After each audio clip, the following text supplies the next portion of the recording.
Tahu sepak bola? Alhamdulillah kita bisa menang dalam satu kesebelasan karena ada lawan bertanding. Piala dunia mana enak kalau tidak ada lawan tandingnya.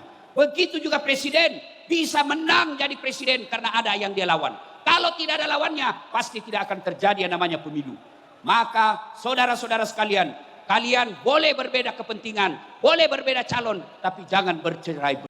Yuk, ya, ayo semua kita selawat bareng-bareng. Yang di atas, yuk, yuk, semua, ya. Salatullah ala toha, salatullah ala yasin, tawassalna bi bismillah wa bil hadi wa kulli mujahidi lillah bi ahlil ba, salatullah ala toha, salatullah ala yasin.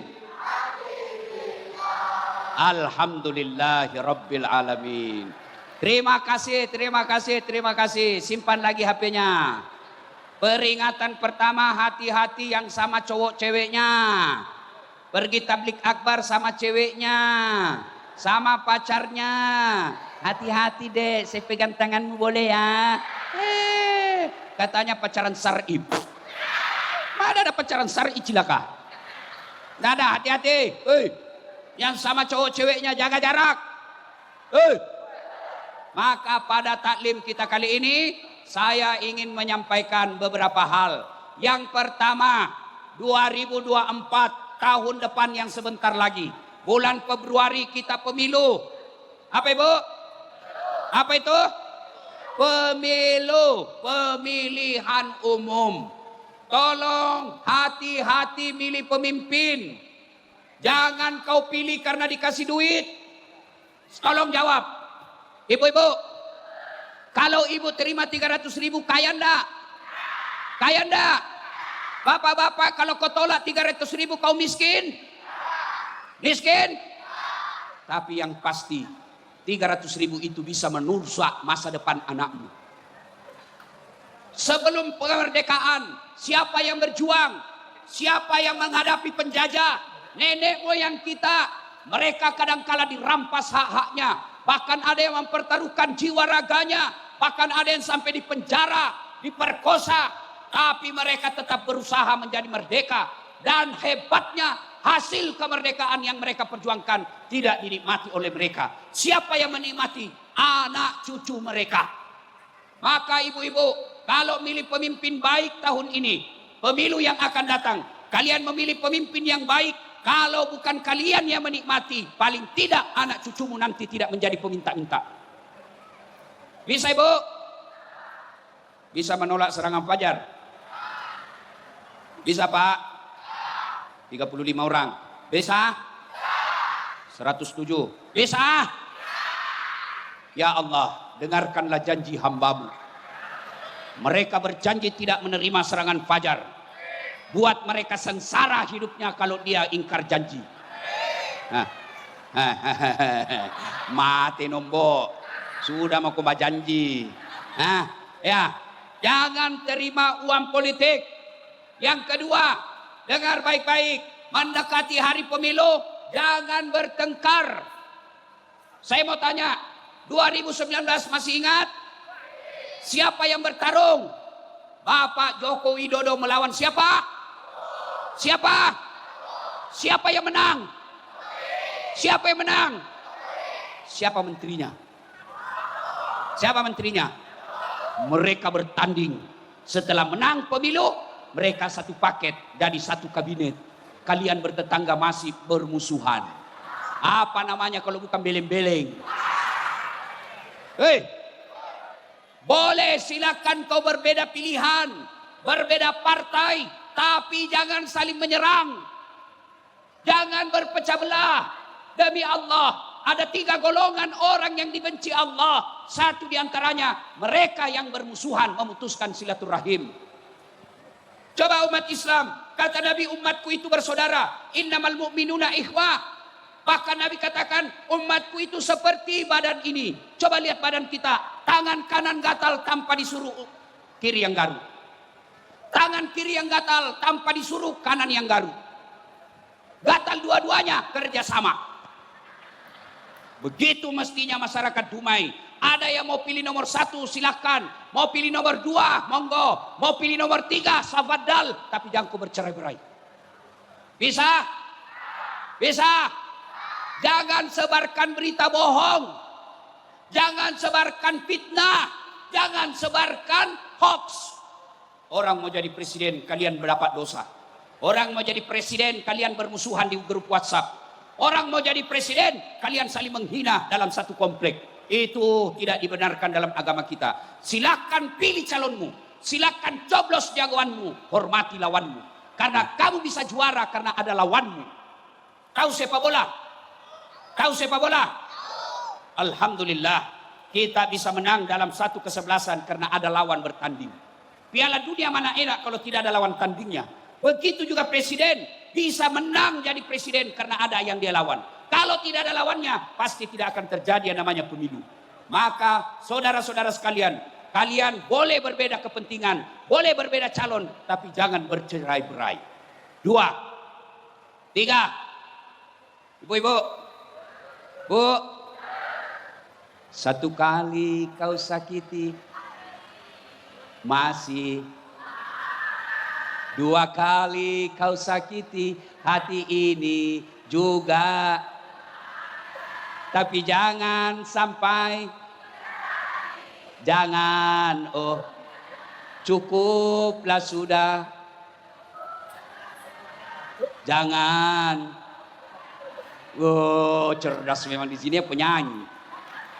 Hei, Bu, ada yang hafal doa sapu jagat? Ada? Ada? Ada yang hafal? Ada yang hafal doa sapu jagat? Saya kasih hadiah. Ada? Kamu. Uy, hafal sapu jagat. Ini yang pakai kopiah putih. Dia buka kopiahnya. Beleng-beleng. Ayo. Siapa yang hafal doa sapu jagat? Ayo. Ini adik. Ini, sini. Nggak mau? Aduh, sudah. Kalau begitu, doa sapu jagat kalau saya ucapkan pasti kau bilang, oh itu. Apa doa sapu jagat? Wafil akhirati wakina. Masya Allah, itu kau hafal. Oh itu. Kau tahu doanya, kau tidak tahu judulnya. Ya, kalau doa lagu tadi dia hafal semua. Ya, doa sapu jagat. Intinya 2. Di dunia hasanah, wafil akhirati. Ada orang berdoa, Bu, pergi tawaf. Dia bawa istrinya 2. Istri barunya namanya Fatimah. Istri tuanya namanya Hasanah. Tawaflah suaminya di depan. Rabbana atina fid dunya hasanah wa fil akhirati hasanah wa qina adzabannar. Mulai istri tuanya curiga, mentang-mentang istri baru Hasanah saja didoakan. Mutar lagi kedua, fid dunya hasanah wa fil akhirati hasanah. Jengkel istri tuanya. Dia bilang, Hasanah terus kau doakan. Dia dorong kepalanya. Putaran ketiga dia bilang, fid dunya hasanah, dorong kepalanya. Putaran ketiga dia bilang, fid dunya hasanah wa fil akhirati Fatimah. Fid dunya hasanah artinya selamat di dunia, dapat surga dunia, wa fil akhirati. Nah, sekarang apakah di dunia ada surga? Apakah di dunia ada surga? Menurut para ahli tafsir yang memaknai fid dunya hasanah, yang disebut surganya dunia, ada 4 yang dia miliki. Berapa? Jadi silakan periksa. Kalau 4 ini kamu miliki, maka kamu sudah punya surga dunia. Apa gerangan? 1, punya istri yang soleha. 1, punya suami yang soleh. Maka silakan periksa, istrimu soleha atau istrimu pembangkang. Bu, kalau kami laki-laki mau dapat surga dunia, jadilah istri yang soleha. Bagaimana istri yang soleha itu? Satu, berpenampilan menyenangkan hati. Ketika ada suaminya di rumah, membuat suaminya tenang di rumah. Maka perhatikan, kalau suamimu tidak betah di rumah, bawaannya mau keluar terus, berarti ada masalah dengan rumah tanggamu. Kenapa suamiku tidak betah di rumah, Ustaz? Bisa jadi penampilanmu tidak menarik. Hei, mau pas pulang suaminya kerja, la haula wala quwata illa billah, daster tinggi sebelah, kelihatan ketek. Wah, dia ikat rambutnya di sini, terus ada itu yang kasih bengkok-bengkok rambut.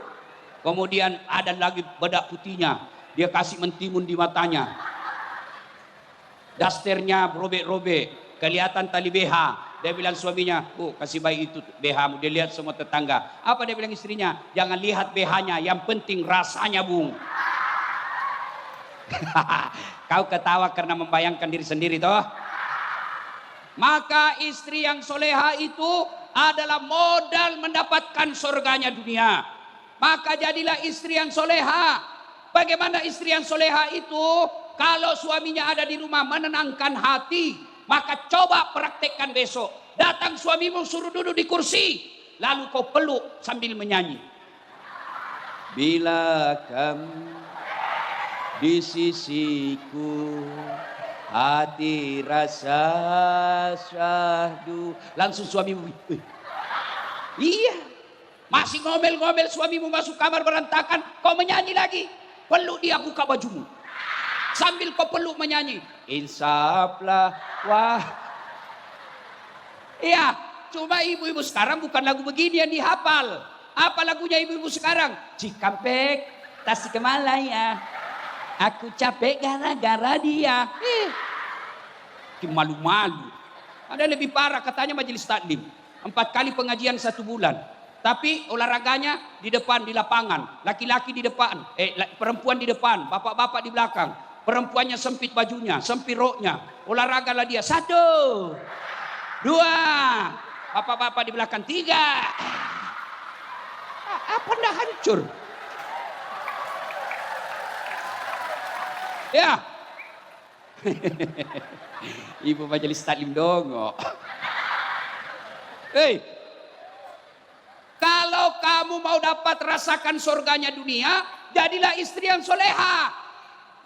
Dia bilang sama saya, Ustaz, tapi suamiku jelek.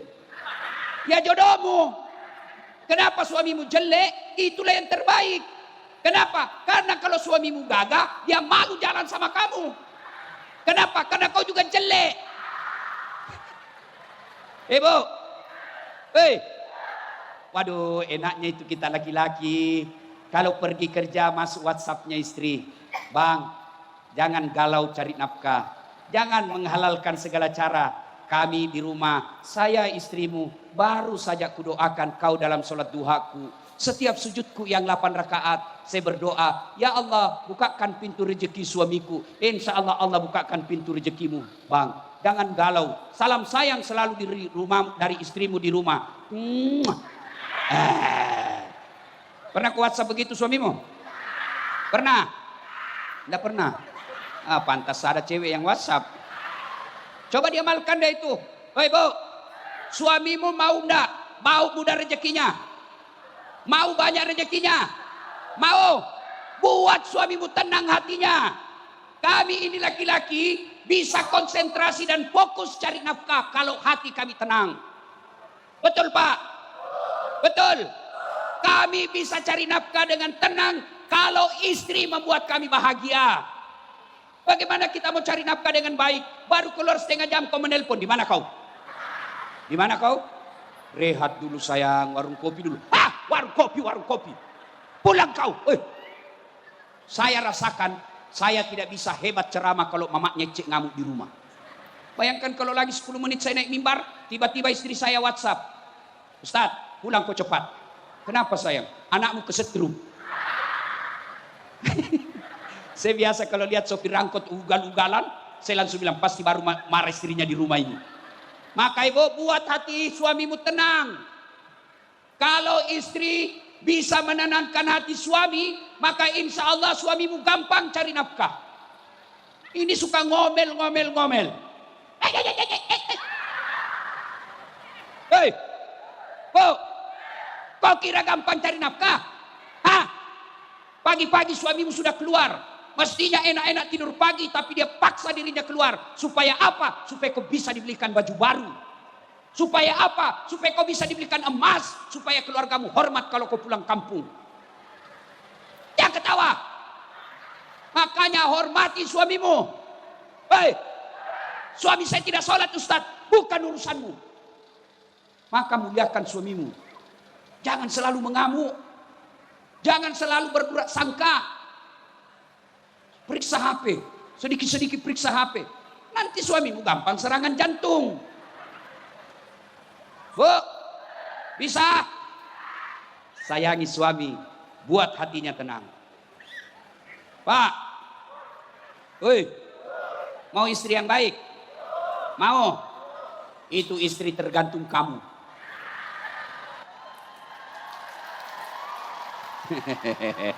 Tenang Bu, saya bela kau malam ini. Hei, Pak, berapa istrimu? Berapa? Masa berapa? Satu. Kasihan. Banyaknya duitnya satu istrinya. Pak, Nabi itu 11 istrinya. Mulai curiga ibu-ibu. Dengar dulu, jangan terlalu kosa-kosangka. Pak, Nabi 11 istrinya, tapi tidak ada yang pernah mengatakan saya menyesal menikah denganmu Muhammad. Itu 11. Bapak satu, menderita suamimu, istrimu. Apa dia bilang istri? Saya ketahui begini. Saya tidak mau nikah sama kamu. Apalagi tidak mau naduami anakmu. Pak, mau tahu kenapa Nabi istri-istrinya sayang? Karena Nabi akhlaknya mulia. Karena Nabi itu tutur katanya lembut. Karena Nabi tidak pernah bohong sama istrinya.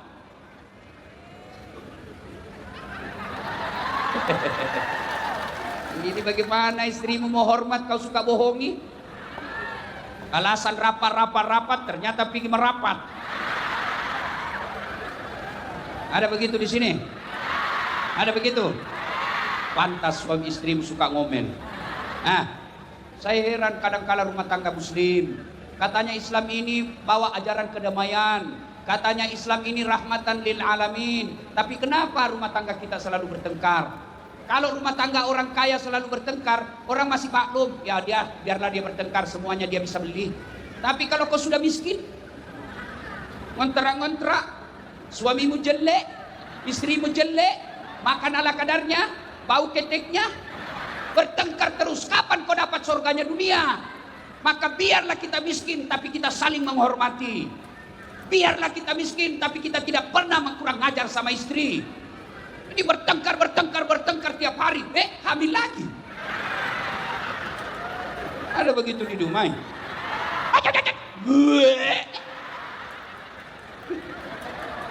Pak, Nabi akhlaknya mulia.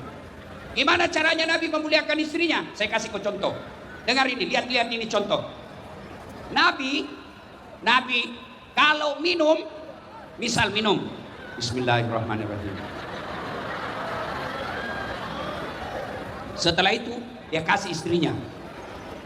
Hebatnya satu teguk kasih istri. Hebatnya Nabi, bekas bibirnya Aisyah dia minum. Misalnya Aisyah minum di sini, Nabi juga minum di sini. Bapak-bapak mulai praktekkan besok.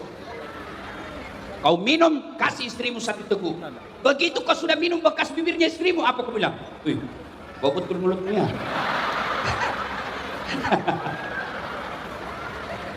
Satu, bidunya hasanah itu punya pasangan yang baik. Maka tidak mungkin istrimu menghormati kamu kalau kau kasar. Tidak mungkin istrimu memuliakan kamu kalau kau tidak hargai dia. Maka muliakan. Dan resepnya Pak, menghadapi perempuan diam. Kalau dia sudah mulai ngomong, diam saja. Saya saja ini dokter, ustadz. banyak pengikutku. Kalau istriku mama nyecek marah-marah, saya kayak orang bodoh-bodoh begini, Pak. Diam saja. Kenapa? Karena kalau perempuan marah, biar kau jelaskan tidak masuk di akalnya. Apalagi kalau dia sudah bilang, pokoknya, diam saja Pak, nada sudah masuk akalnya itu. Karena memang perempuan fitrahnya suka ngomel. Ya. Yang kedua, kalau istrimu ngomel, kau sudah diam, tidak juga ada pengaruhnya, kau minta obat tidur. Sayang, ada obat tidur.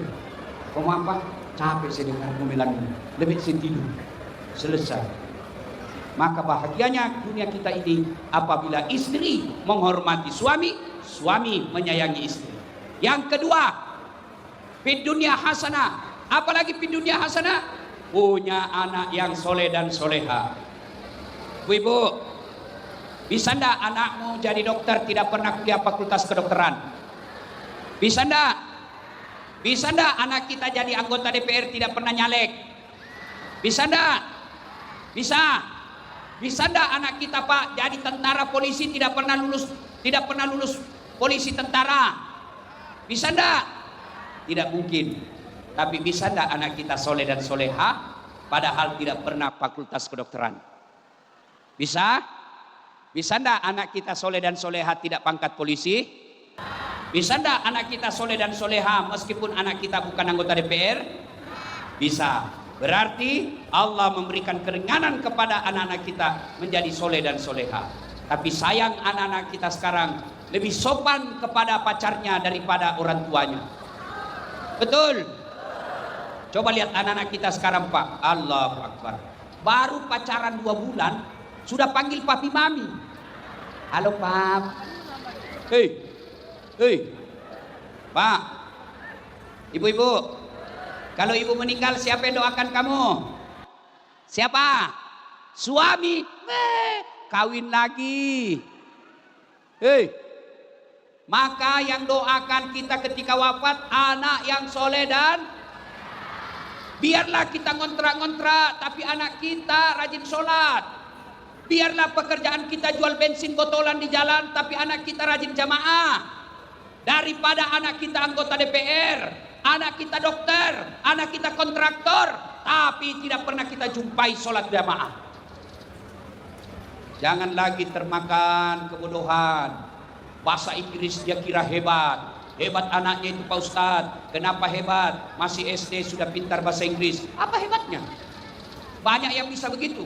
Apa betul banyak Ustadz? Betul banyak. Di mana? Kau pergi ke Inggris. Anak-anak di sana semua bahasa Inggris.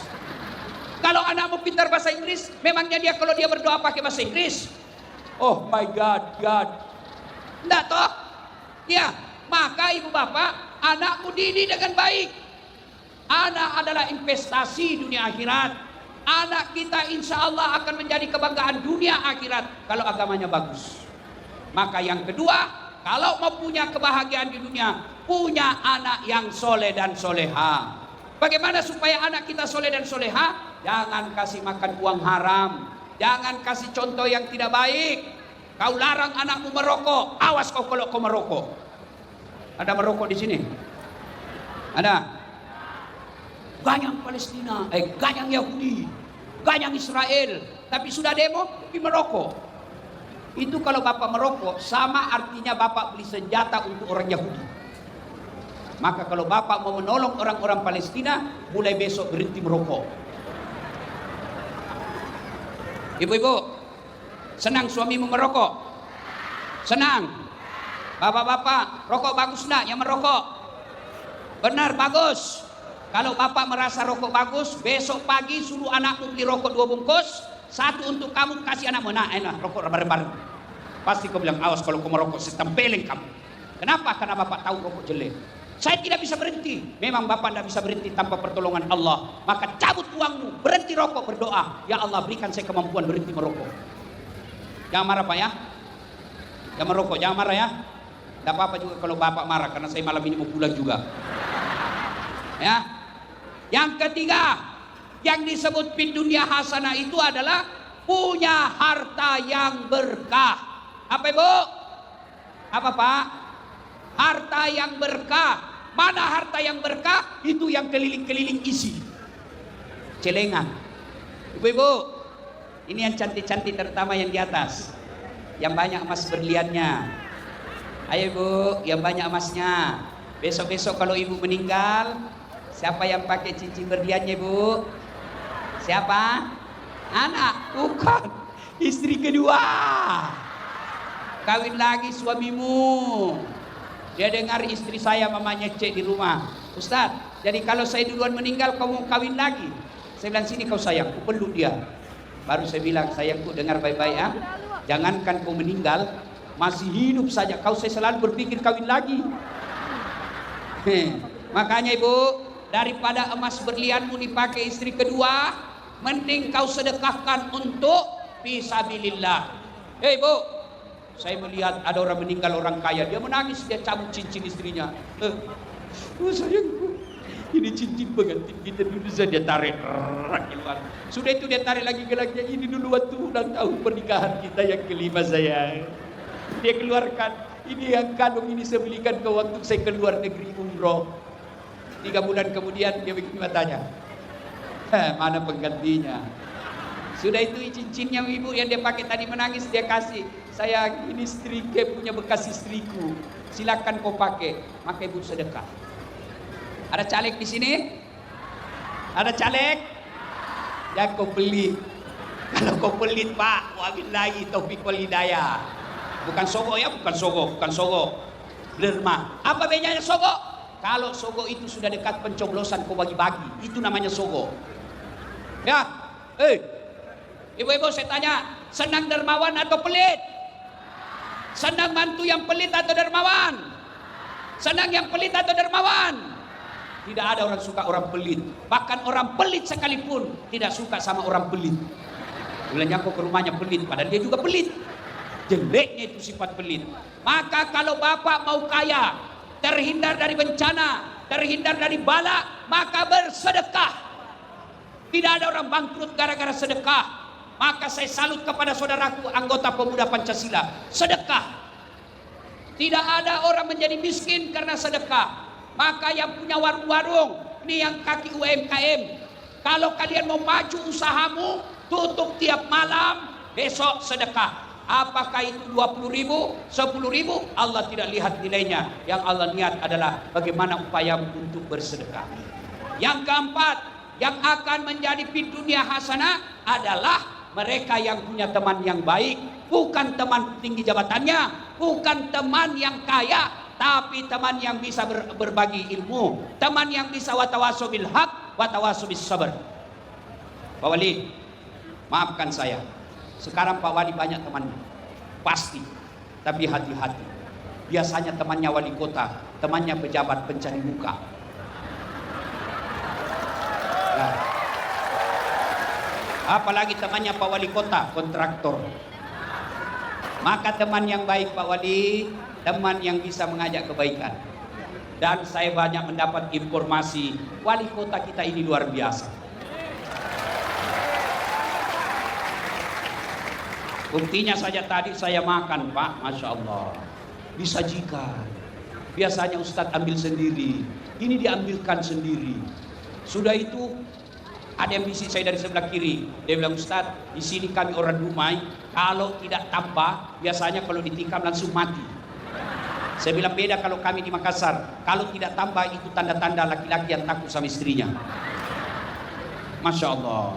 Dia kasih lagi saya bubur. Padahal itulah bubur yang paling tidak kusuka. Kenapa? Bubur itu banyak makanan anak kecil. Bubur itu makanan orang sakit. Karena saya menghormati wali kota, saya makan sampai habis. Masya Allah. Saya dengar-dengar juga banyak programnya. Bagus-bagus. Tapi saya bilang tidak mungkin selesai program kalau waktu cuma 5 tahun. Teman yang baik mengajakmu ke surga. Bagaimana teman yang baik? 1, jangan kau pilih teman pengkhianat.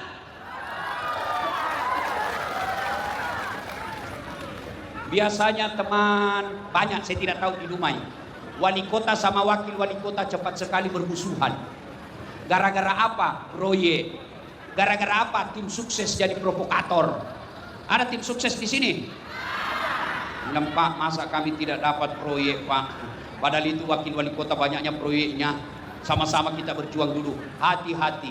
Orang yang dekat dengan kita belum tentu niatnya baik. Berapa banyak orang masuk neraka. Hati-hati. Termasuk ibu wali. Istri-istri pejabat banyak pencari muka. Ya. Hati-hati. Jangan marah Pak Wali ya. Jangan marah. Hei.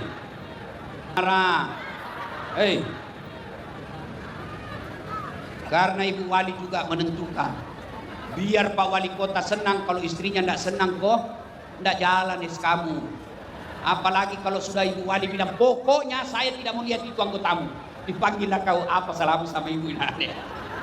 Kenapa ibu ini marah sekali sama kau? Ya sudahlah, kau nonjok dulu ya. Kau jadi staf ahli yang tidak ada stafnya. Ada Satpol PP juga di sini. Polisi setengah.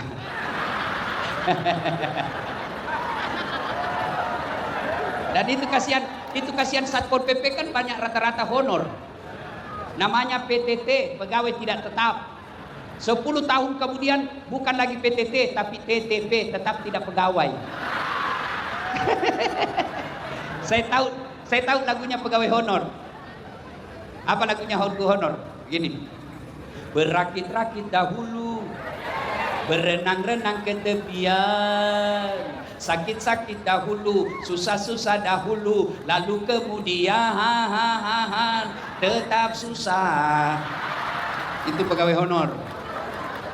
Kalau pegawai negeri, apa dia? Pegawai negeri tanggal 1 sampai tanggal 10, makannya apa?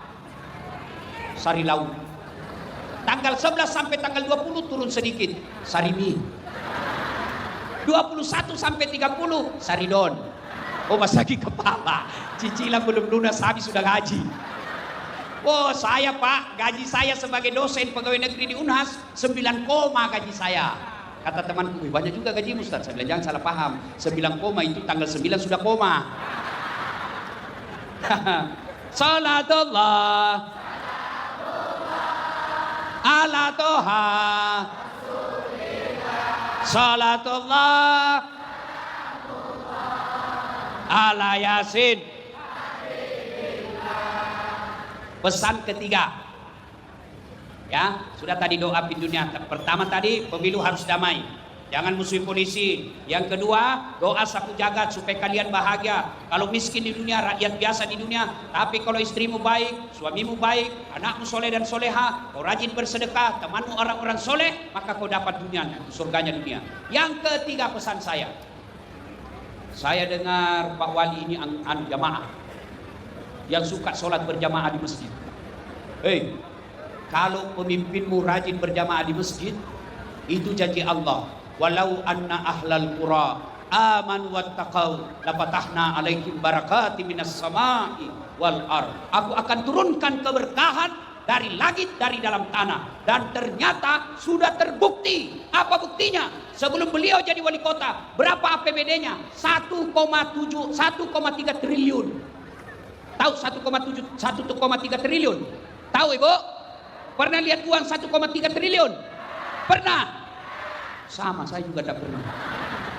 Tapi setelah Pak Faisal jadi wali kota, berapa APBD-nya kota Dumai sekarang? Lebih 2 triliun. Nah, makanya datang berjamaah. Saya tahu kota Dumai di mana-mana masjid penuh jamaah. Apalagi kalau subuh, penuh sampai di luar, tidak ada di dalam. Yang ada di dalam orang tua yang sudah buka sakaratil maut. Begitu menunggu komat. Hei, kenapa orang malas berjamaah di masjid? Satu, penyebab orang malas berjamaah karena dia tidak lihat pahalanya. Andai saja Pak Wali mengumumkan siapa yang datang sholat jamaah subuh, kami kasih pulsa 300.000, minyak goreng 2 liter. Saya yakin jam 1 dini hari sudah penuh semua masjid. Betul. Yang kedua, kenapa orang malas berjamaah ke masjid? Karena dia tidak tahu pahalanya. Encik-encik, tuan-tuan, puan-puan, tahu tidak pahala berjamaah? Satu kata Nabi, kalau kau ke masjid sebelum kau ke masjid wudhu, ada wudhumu lalu kau ke masjid, melangkah kaki kanan satu pahala, melangkah kaki kiri gugur dosa kecilmu. Jadi kalau rumahmu 300 meter dari masjid, PP 600 meter, berapa langkah kaki, berapa pahala kau dapat, berapa dosamu gugur. Apalagi kalau kau jalan begini. Wih, banyak. Ya. Dua, apalagi pahala berjamaah. Sepanjang kamu jalan, tanah, tembok, aspal, pagar, tegel, tumbuhan, pohon, semua jadi saksi. Ya Allah, jangan kau masukkan dia neraka, masukkan surga. Saya saksinya dia datang berjamaah di masjid. Itulah sebabnya Nabi menganjurkan, kalau kau ke masjid, usahakan lain jalanmu waktu pergi, lain pula jalanmu waktu pulang. Itulah sebabnya juga dianjurkan kalau kau berjamaah di masjid, ketika kita sholat sunnah 2 rakaat, takbir pertama di sini, tambah lagi, pindah lagi, tambah lagi, pindah lagi. Supaya apa? Tambah banyak saksi di akhirat. Yang ketiga, pahala berjamaah. Kalau hujan, kalau gerimis, ada debu, hujan, debu, basah bajumu, penuh debu bajumu, itulah yang akan melindungi nanti di padang mahsyar kelak, agar kalian tidak disentuh api neraka. Jangan juga salah paham. Selesai dengar ini bahwa kalau banyak baju basah dilindungi api neraka, besok dia pergi sholat, dia tunggu hujan keras. Begitu hujan keras dia buka payungnya, dia pergi. Nah, itu beleng-beleng namanya itu. Ya, apalagi pahala berjamaah lipat 27 kali. Artinya apa? 1 kali kau sholat berjamaah di masjid, 27 kali kau sholat sendiri di rumah, baru sama pahalanya. Apalagi pak keutamaan berjamaah di masjid. Di masjid insya Allah lebih khusyuk. Kau tidak bingung lagi, sudah tahiyat atau belum? 3 atau 2? Sudah tahiyat atau belum? Kalau di masjid enggak. Kenapa? Ada imam. Penyebab keempat, orang malas ke masjid. Apalagi sebabnya Ustaz? Manajemen masjid tidak bagus. Ada masjid saya bikin, dan alhamdulillah saya akan meresmikan lagi masjid bulan depan. Masjidnya cantik. Yang tukang asan kita gaji bulanan, yang imamnya kita gaji, kita kasih kendaraan dinas, karpetnya tiap tahun kita ganti, sound sistemnya bagus, ber-AC, penceramanya belum ceramah sudah dikasih honornya. Orang senang ke masjid. Ini bagaimana orang mau ke masjid? Yang asan orang tua sudah pensiun, penyakit asma.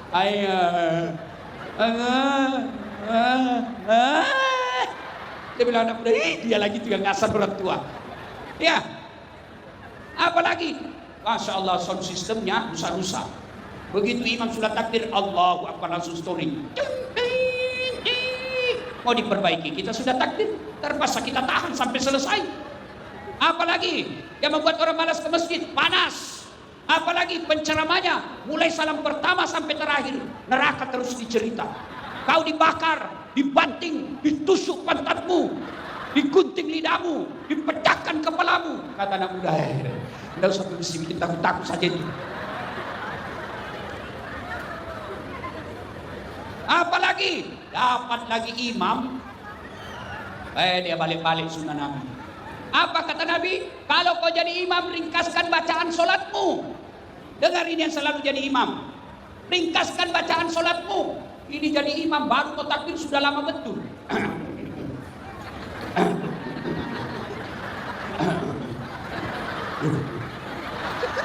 Apa itu nak kau gimana? Selesai. Yang kedua kata Nabi, kalau kau jadi imam, ringkaskan bacaanmu. Yang kedua, baca yang umumnya orang hafal. Dengar ini para imam. Ada imam dia rasa hebat kalau dia baca surah yang tidak kita tahu. Akhirnya apa? Tujuannya apa? Nabi katakan kau baca umumnya hafal supaya kita bisa ikut. Coba kalau imam baca Wadduha, kita ikut.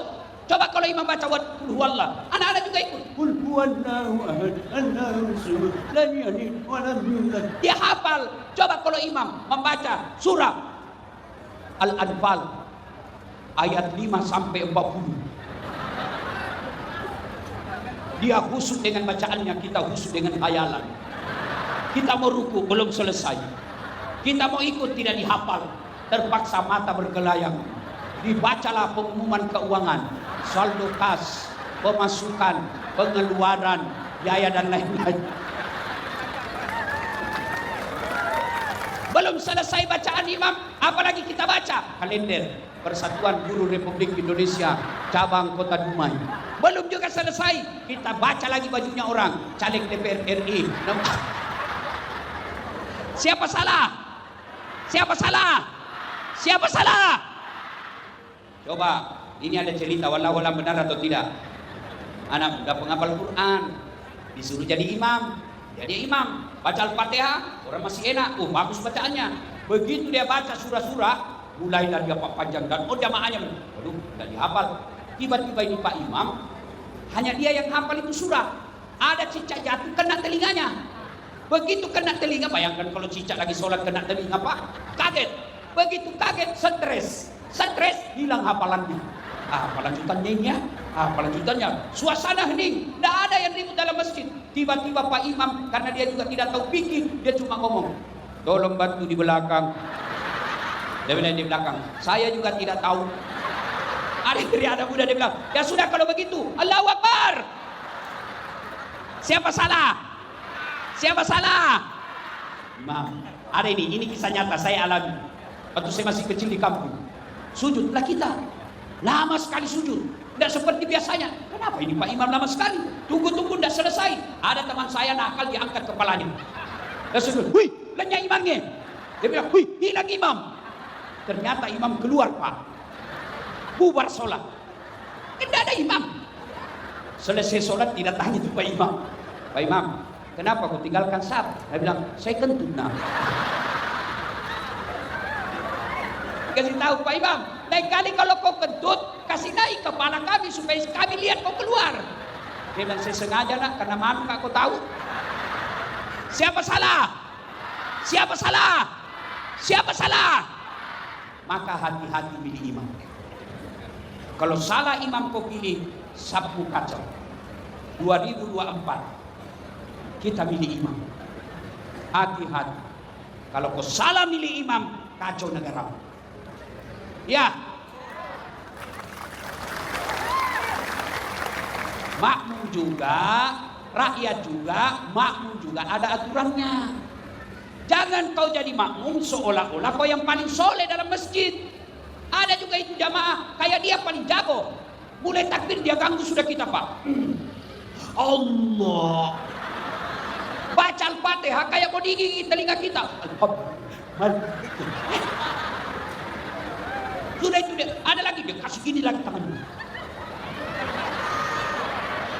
Anak muda di sampingnya tidak mau kalah langsung dikasih. Maka jadi makmum juga harus taat aturan. Jadi rakyat juga harus aturan. Hei, ada lagi lebih parah Pak. Salat Allahu Akbar. Hei, dikasih balik kaki. Goyang lagi. Pindah lagi. Saya pernah saya kasih pindah kakiku, dikasih pindah lagi. Kasih pindah lagi, saya tidak bisa lagi goyang, terpaksa kunjak kakiku. Selesai sholat saya tanya, kenapa kau Ustaz, kenapa injak kakiku? Wah kau yang ganggu saya. Kenapa kasih dekat? Dia bilang supaya sap rapat. Dek, kalau kau mau rapat sapku, bukan kakimu kau kasih rapat, tapi apa pundak. Kalau kakimu rapat, sapmu rapat, tapi longgar jamaah. Allahu Akbar. Salatullah ala Toha. Salatullah ala Yasin. Saya diberitahu Pak Wali ini katanya selalu ngajak pegawai untuk sholat jamaah. Pasti ada yang protes Pak, pasti. Tapi prinsipnya Pak, sampaikan kepada pegawai di kantor wali kota. Lebih baik saya paksa kau masuk surga daripada kau suka rela masuk neraka. Ini juga kau cuma diajak sholat masih banyak ceritamu. Kau tidak diundang untuk pergi lihat artis. Apa kau hebatnya? Pak Wali ini suka undang ustaz kok. Kalau artis kau undang, apa kau dapat? Alamat palsu. Artis datang, oh kelihatan dadanya, kelihatan pahanya. Tidak juga dikasih pegang-pegang kita Bu. Dikasih lihat-lihat saja. Nenek, putar ke kiri nona. Apa? Dikasih dah uang 100 juta. kasih uang 100 juta. Sampai di Jakarta 100 juta itu dia pakai maksiat. Dijemput pakai pesawat bintang bisnis kelas, pakai jemput tentara polisi mengawal. Padahal dia cuma datang bawa dosa. Sekalinya Ustadz kau panggil, kau jemput, tidak, kiri di grab. Itu lagi grab rusak lagi motornya, kesian. Tidak ada stang kakinya satu. Terpaksa tergantung-gantung lah kaki kita. Honor tertukar lagi. Allahu Akbar. Kegembiranya kau kalau menderita stasu. Ibu bapak saudara-saudara sekalian, banyak yang ingin kita sampaikan, tapi waktu jualah yang membatasi kita. Mudah-mudahan Pak Wali panjang umur, sehat walafiat. Saya cukup ya Bu ya. Terus. Kok kira saya tukang parkir? Terus. Lanjut. Kok kira saya wali kota? Terima kasih. Saya dengar tadi Pak Wali, inilah yang disebut aspiratif. Gampang, sederhana saja. Ada juga pejabat, kalau sambutan seolah-olah dia jadi penceramah. Diambil semua bahan kita. Tidak adalah bagian saya. Saya dengar tadi Pak Wali sambutannya ringkas. Ini berarti Pak Wali ini tahu keinginan masyarakat kita di sini. Dan beliau berpantun. Saya sebenarnya tidak tahu berpantun. Orang Bugis itu tidak tahu pantun. Maka dalam budaya Bugis Makassar tidak ada tutur pantun. Kecuali orang Melayu. Orang Melayu itu kalau dia mau melamar anak gadis orang kan biasa berpantun. Aku melihat ada bunga di taman. Bunga itu sudah siap untuk dipetik. Nah, itu orang Melayu. Kalau orang Bugis tidak Pak. Kalau mau lamar anaknya, sudah besar anaknya. Saya lamarkan untuk anak saya saja, besok saya melamar. Ya, itu gitu dia. Orang Bugis tidak ada dia kayak belok-belok kiri kanan Pak. Tapi menghargai saudaraku yang ada Melayu di sini, saya ikut berpantun. Dari mana datangnya cinta? Dari Facebook turun ke WA. Dari mana datangnya kecewa? Ternyata ketemu berbeda. Buah nangka, buah kelapa. Buah sayur, buah nanas. Buah pisang, buah jeruk. Itulah buah-buahan.